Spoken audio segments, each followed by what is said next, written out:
Imagine waking up one day and realizing that a date on the calendar simply didn't exist. For the island nation of Kiribati, that was exactly what happened on December 31st, 1994. While the rest of the world counted down to New Year's Eve, the island nation skipped straight forward to January 1st, 1995. This is the story of how Kiribati decided to skip a full day and leap into the future, forever changing the way that its people and the world viewed time. To understand why this happened, we need to look at Kiribati's geography. Kiribati isn't just a single island. It's actually 33 islands and reefs spread over 3.5 million square kilometers in the Pacific Ocean. Imagine trying to govern a nation where some of the islands are over 2,000 kilometers apart. That's roughly the distance from New York City to Miami. But the distance wasn't the only challenge. The international dateline, the imaginary line where one day ends and another begins, sliced the nation into two different time zones. The Western Islands operated on one calendar day, while the Eastern Islands were a full day behind. On paper, they were one nation, but in practice, it felt like two. Imagine running a country where a phone call between two regions required confirming which day it was. Businesses faced logistical nightmares.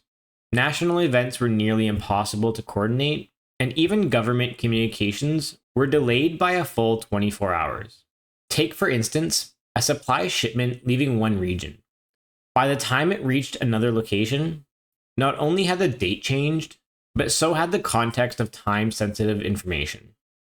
By the early 1990s, the leaders decided to shift the international dateline eastward to unify Kiribati under one time zone. But the proposal wasn't without its critics. International shipping companies and neighboring nations voiced concerns, arguing that the move would disrupt global maritime and aviation schedules. However, Kiribati's leaders stood firm, emphasizing the importance of national unity and self-determination. Finally, on December 31st, 1994, the plan was put into motion. For the people on the Phoenix Islands, there would be no New Year's Eve that year.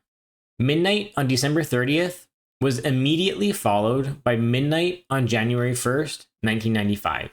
In essence, December 31st never existed for them. The move wasn't just about skipping a day. The change also made Kiribati the first nation in the world to welcome each new day, including the highly anticipated arrival of the year 2000. When the world rang in the new millennium, Kiribati's bold move paid off spectacularly. Christmas Island became the first place on Earth to celebrate the year 2000. It was a moment of pride and global recognition for this small island nation. Media outlets from around the world turned their attention to Kiribati, cementing its place in history.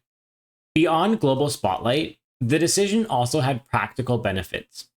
It simplified daily life, strengthened the sense of national identity, and showcased Kiribati's ability to assert control over its unique position in the Pacific. Of course, the decision wasn't without its challenges. Shipping and aviation industries had to adjust to the new time zones, and some international bodies criticized Kiribati for complicating navigation in the Pacific. However, these issues were largely resolved in the years that followed. Today, the day that didn't exist remains a fascinating chapter in Kiribati's history.